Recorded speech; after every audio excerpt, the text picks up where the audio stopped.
Hey everybody, Jason Burmis here, and I wanted to continue on with this MK Ultra series that I have now begun, because I think it's so important for people to realize that this was a wide-ranging operation that was not just, again, LSD given to homeless people, heroin addicts, and prostitutes. That was not the program, although we will get into some of that in this short segment. Now, it's not really going to be a short segment of a video, but I've chosen eight minutes of this video that really goes over a lot of the darker stuff and how, without a doubt, the Central Intelligence Agency brought psilocybin mushrooms into the United States.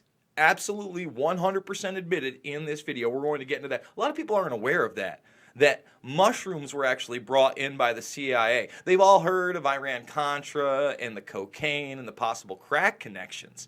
But they actually went to Mexican forests, the Central Intelligence Agency, to find the magic mushrooms and then refine them into separate drugs. So we're going to discuss that.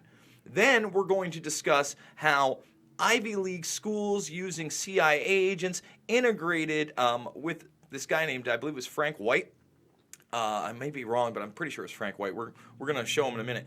Who was just like this uber, I guess, badass criminal type that was over the top. And you can see, how he basically makes this one of the sleaziest, most disturbing, most anti-human operations out there. And then we're going to close it up with Timothy Leary actually admitting with members of the CIA that absolutely, that LSD was given to these professors and really pushed into the culture. Without the CIA, the counterculture never happens. Hallucinogenics never become as big as they are. So, let's kick it off.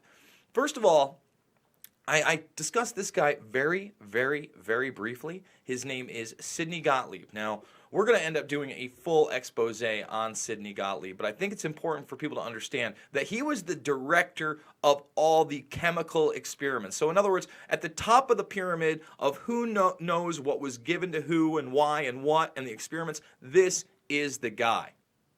The man who would oversee the CIA's research into drugs and most of the agency's behavior programs is this man, Dr. Sidney Gottlieb, a chemist. Dr. Gottlieb declined ABC News' request for an interview. In their never-ending search for the miracle weapon, CIA operatives searched here in the remote mountain areas of southern Mexico for what up to then had been considered a myth, magic mushrooms. They used this man, a part-time chemist for the CIA, to dupe this man, a vice president of a bank and an amateur mycologist or mushroom expert, to try to get to the magic mushrooms and turn them into a drug. Now I want to stop it here. On a previous video, I showed you what a monster of a man this guy was. How he laughed about putting electrodes in a woman's brain, giving her all sorts of drugs, and said that there would be no identifiable therapeutic... it's wild that he cackles about it. And he also talks about how you're trying to build this soldier that won't understand or know what he did, and it was a very humane type goal. Now, when you see this CIA chemist who, again, works over this guy who's into mushrooms and is a banker and really doesn't, of course, is never given the full picture, but again, the amateurs, because they know what they're doing, synthesize it first. When you see how anti-human and how cold he is and admits that he's cold, it's almost unimaginable. You know how these things happen? These are people with no empathy. But it would be the amateur, R. Gordon Wasson and his colleagues, who would win the race and develop the drug psilocybin from the magic mushrooms. We went into the Mazatec area, far from the highways, remote from Mexico City. There we found that rotten bagasse, as it's called, bagasso, covered with mushrooms. These mushrooms I didn't know, had never seen. They were the sacred mushrooms. Wasson would also discover and record the ancient mystical rites of the mushrooms from a local shaman or magical priestess, Maria Sabina. So I do want to make it clear that obviously this peyote, ayahuasca, they have a historical reference in ancient civilizations and even modern civilizations, cultures outside of the United States. So this is when our Central Intelligence Agency decides to find out for themselves what they're using. And this guy's going to describe one of those experiences with the mushrooms and this tribe. And we were seeing incredible sights. They would go slowly or they would go fast as I ordained. All your senses are rendered acute. We say that you see visions, you see hallucinations, but that doesn't begin to tell the story. The hallucinations are only part of it. You hear sounds, you smell things. The night was thrilling.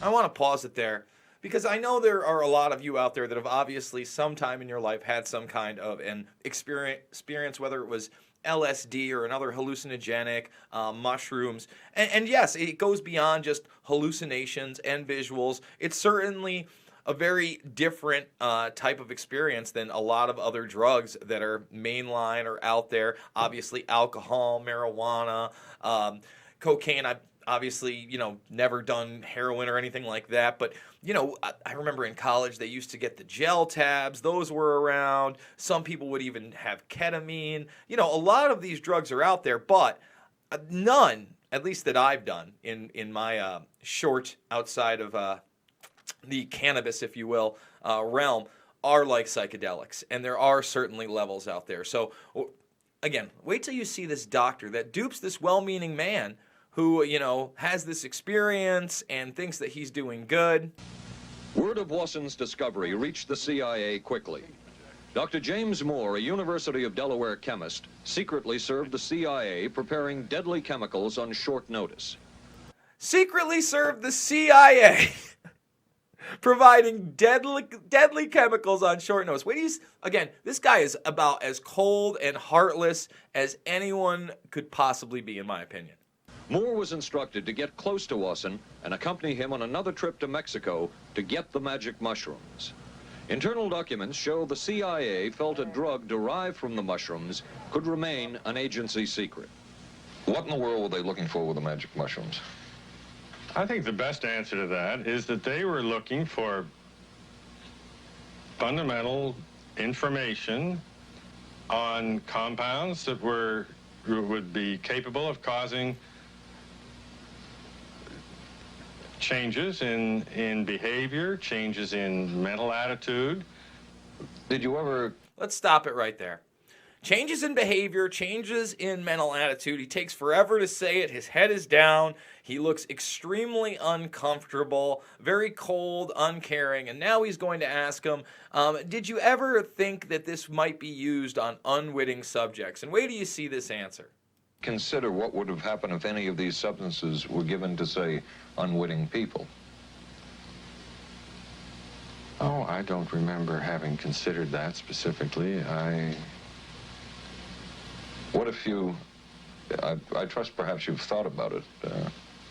Well, I haven't worried about it.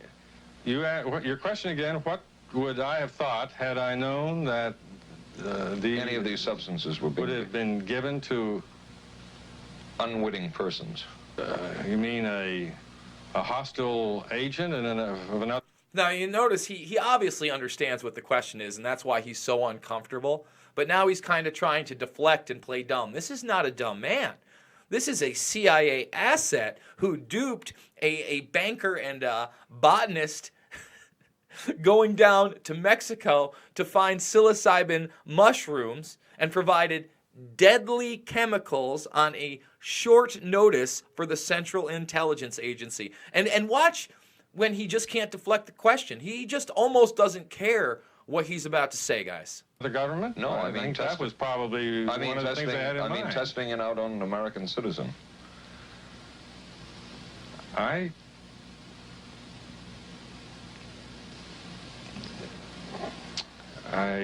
guess I must seem very, very cold-blooded about this, but I don't recall ever having been very much preoccupied with that issue.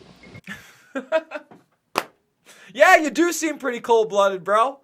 But again, when you look at who these people are, and in a moment they're going to get a CIA agent on the record. Now, he refuses to be filmed. He refused to be recorded. So basically, they took a deposition from him. And these are the agents that they're kind of recruiting from the Ivy League schools with the high IQs that they're trying to get into intelligence networks all over. And, you know, his view of it is, yeah, no, they saw the moral conundrum. But again, they're working for this agency. This guy, I don't know that he ever saw a moral conundrum for what he was doing to other human beings. But many drugs were tested in this way. A decision was made at the highest levels of the CIA to do testing on unwitting Americans. As one CIA document says, such testing would be operationally realistic. A former CIA official who worked on these programs describes for the first time how the decision was made. He did not wish to be filmed or recorded. Thus his remarks are read by someone else. I think every last one of us felt sorry to attempt this kind of thing. We knew we were crossing the line. Every decent kid knows he shouldn't steal, but he does it sometimes. We knew damn well we didn't want anyone else to know what we were doing. And you know what? We're going to get into the fact that when Richard Helms, the head of the CIA, he got rid of, in fact, let's show that right now in this article. They got rid of a ton of these documents, okay? I mean, they're gone. They are gone. Oh, don't tell me I got rid of that. Oh, there it is right there, the interview with him. So if you look at this, I'm going to just read this for you. There is virtually no drug-related MKUltra material in the files we gather. In terms of destruction of those files, the several boxes of progress reports that I think I had recalled from the Americans and destroyed on the 31st of January was a booklet called LSD 25, some unipsychedelic implications. Why did you decide to do that? And that's what we know about. There's a lot more. But listen to what he says. It was a conscious decision that there were a whole series of things that involved Americans who had helped us with various aspects of this testing, with whom we had a fiduciary relationship.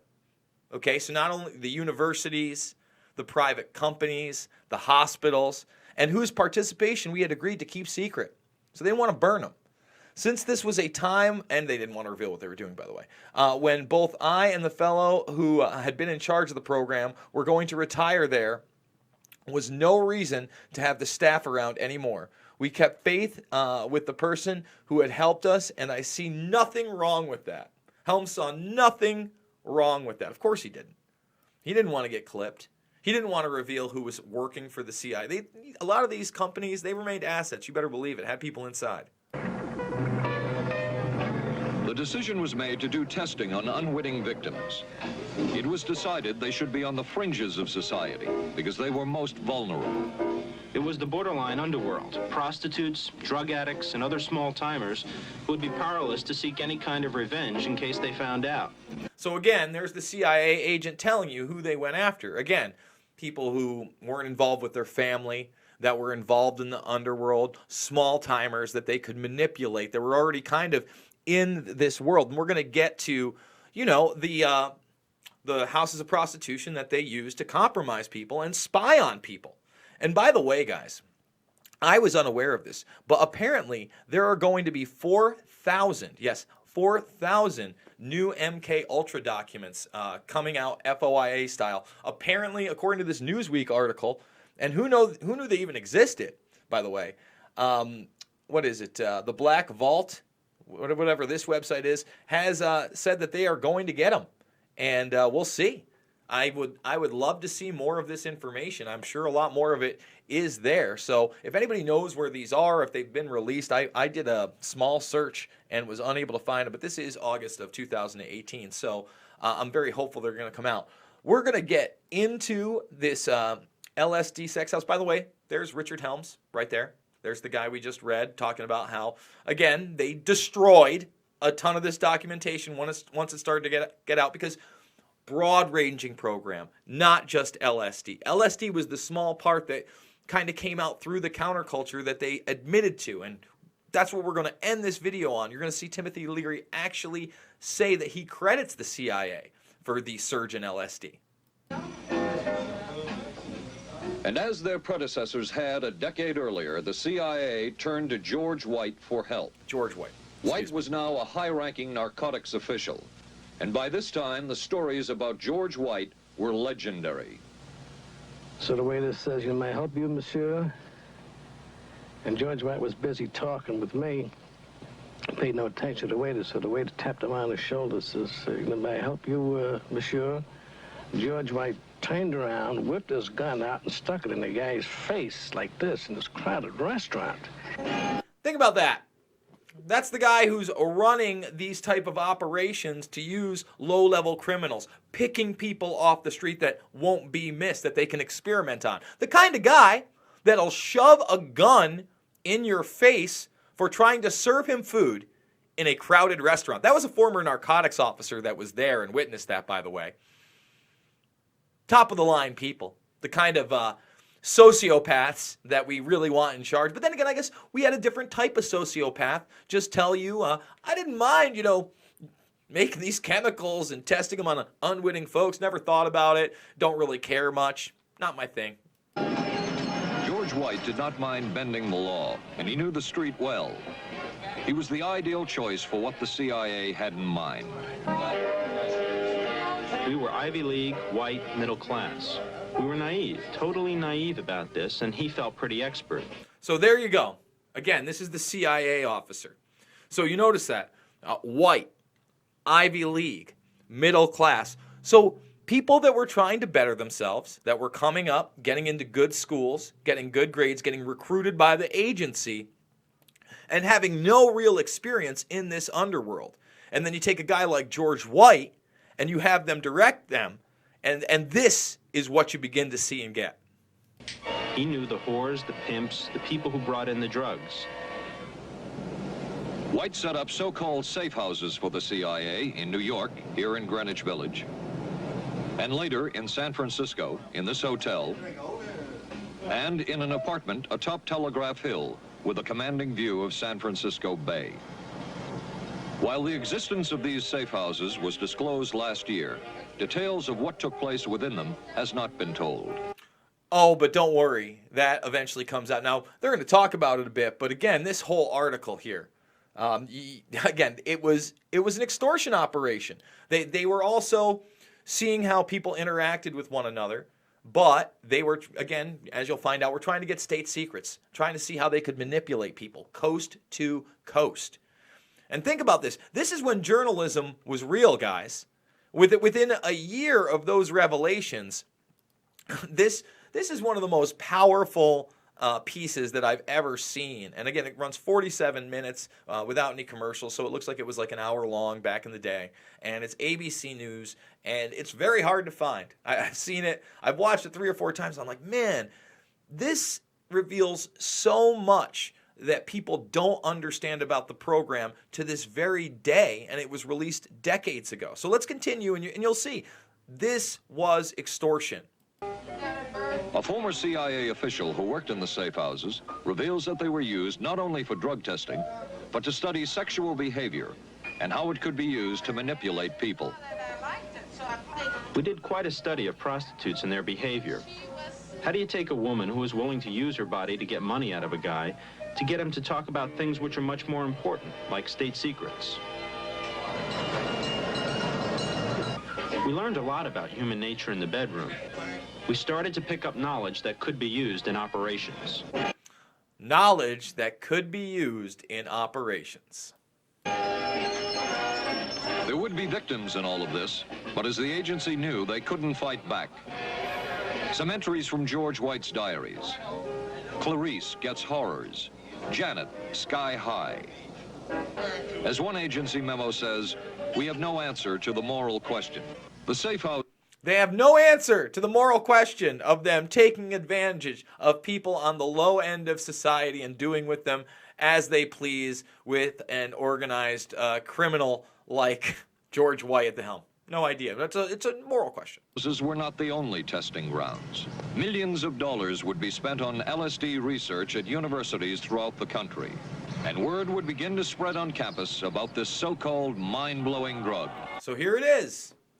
This is the invention of the counterculture. Now remember, in the beginning we showed you how the CIA actually brought psilocybin mushrooms into our society from Mexico. Wasn't here before. So the CIA brings us that. And now they take LSD, which they've synthesized, and give it to these professors. And guys like Leary become these counterculture figures. So let's go. And suddenly, there was the counterculture of the 60s. I give the CIA a total credit for sponsoring and initiating the entire consciousness movement, counterculture events of the 1960s. Dr. Timothy. He gives them total credit. Total credit. Leary, the 1960s Johnny Appleseed of LSD. The CIA funded and supported and encouraged hundreds of young psychiatrists to experiment with this drug. You see that? Hundreds of young psychiatrists to experiment with this drug. The CIA funded it and spread it. I mean, from the mouths of babes. The fallout from that was that the young psychologists began taking it themselves, discovering that it was an intelligence-enhancing, consciousness-raising experience. I know that some of the studies in which the CIA... Now, right here, Sidney Cohen, one of the doctors that was in this, is going to admit again that the CIA is the one that put it out there, and then he's going to try to spin it. Well, I don't know that we knew what the outcome would be. And another expert's going to come on and say the same thing, but without the CIA, this doesn't happen. So you can sit here and we can have the discussion whether or not this was orchestrated in a manner that they wanted to manipulate society socially, or it was a byproduct of what they did. But the bottom line is, no matter what you believe, they did it. CIA had supported, used as subjects people who later became strong proselytizers of LSD. So in that sense, yes, I think it did sustain the perpetuation of the use of the drug. And it's rather ironic, isn't it? See, he talks about it being ironic, but at the same time, was it planned out? And again, this person is going to make the argument that basically, well, who else was going to do it? You know, the CIA, if it wasn't the CIA, it was going to be these professors anyway. It was going to be these intellectuals anyway. The counter case that I would make in relationship to that is to remember that the people who were doing the research were people who would be doing the research regardless of who was the sponsor. So he's saying that, hey, the CIA, if they're not the sponsor, it doesn't matter. These researchers were going to do it anyway. But again, it wouldn't have been synthesized. It wouldn't have been distributed. They wouldn't have had the cult-like figures. Guys, if you enjoy these videos, please, please, please, please hit that subscribe button. I do 4 videos a day over on We Are Change and Pulse Change. Make sure to subscribe there as well. Ring the bell for notifications. Share this stuff on social media. And I promise you that I am going to be doing even more stuff on mind control, on MK Ultra, on the subjects that I think matter, on the ones that I think that we are so miseducated in this country and throughout the world on. And I really think it's important for people to realize that this is a broad-ranging program that has many, many aspects to it. And the LSD aspect, to me, is one of the smallest ones other than them orchestrating the counterculture and bringing these hallucinogenics to the United States. You know, so I wanted to do this video, show you just how vast it was outside of that. I encourage you to check the one out on brain electrodes. And guys, please, please, please share this out there so this channel can grow. And once we hit 15K, we're going to do that AMA style broadcast. Look for more videos, maybe tonight, maybe tomorrow, but definitely throughout the week. And remember to get out there and be the change you want to see in the world.